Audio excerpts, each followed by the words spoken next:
Time Pilot is a good game, but this version is a fucking disgrace, and I'm obviously going to show you why the ports of this game just don't compare to the arcade original. This game was released 40 years ago by Konami and distributed by Atari in America. So yeah, they didn't just distribute Namco games, Atari technically distributed Konami games as well.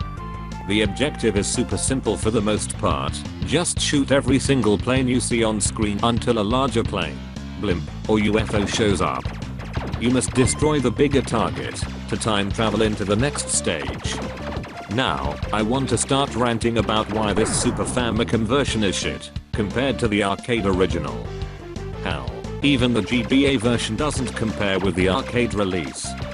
There is actually an S version as well, but just like that NES port of Frogger, it is impossible to obtain unless you have those plug and play consoles that included those versions. I hope somebody can dump those ports to compare them to the arcade versions, but anyways. I should quickly point out that this Super Famicom version is part of this game. I believe you have to beat the game to unlock Time Pilot, but I just used a patch that lets you play Time Pilot as a standalone game.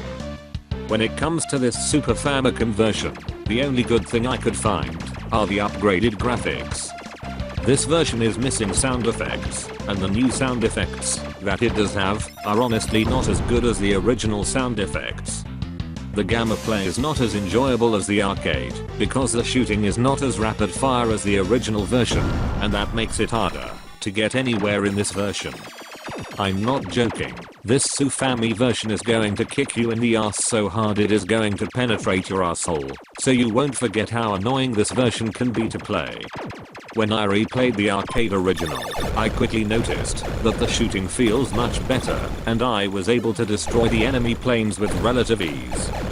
Whoever programmed the Super Famicom version did a kinda poor job, because it doesn't seem like the programmer played the game enough to port it properly. I would also like to talk a bit about the GBA version as well. Shooting also feels worse in this version. It also seems to have worse collision detection. Anyways, I think that is it for this mini review. I believe? You mean believe lone mad lad. I believe when you download this patch, it has a description that says that playing this Super Famicom version is a good way to celebrate the 40-year anniversary of this game. Obviously I could not disagree more.